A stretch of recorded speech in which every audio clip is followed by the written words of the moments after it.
Представители фирм-перевозчиков предоставили мэрии все расчеты и смогли почти убедить чиновников повысить тариф до 15 сомов. И объяснили, насколько поднялась стоимость топлива, запчасти и так далее.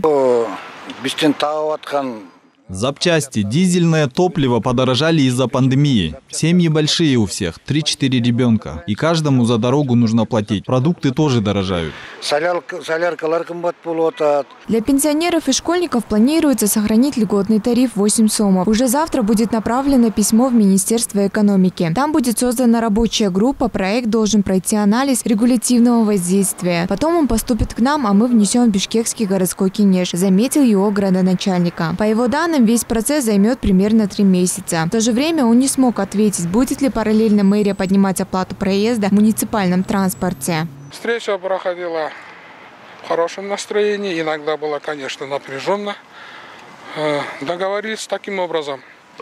Значит, мэрия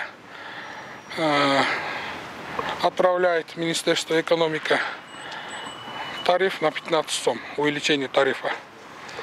Значит, это сперва будет проходить анализ регулятивного воздействия, потом Министерство экономики создаст группу, на этой группе будем обсуждать дальше. В данное время договорились увеличение тарифа до 15 сомов. Они доказали нам, почему они поднимают 12 сомов. С 2012 года этот тариф не поднимался. И они по полочкам мне доказали.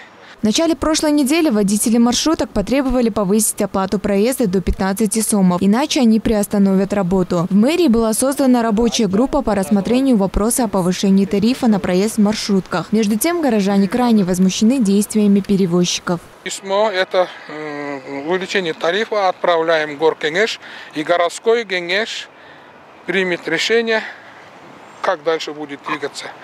Тем временем в ГУВД проинформировали, что все перевозчики письменным уведомлением предупреждены. В случае срыва работы общественного транспорта столичный муниципалитет пересмотрит сотрудничество с частными фирмами и будут приняты соответствующие меры. Несмотря на это, накануне утром 500 водителей маршруток не вышли на работу. Мэрия пообещала принять меры. Аджана Манова, Гульчурок Азымкулов, Нью ТВ.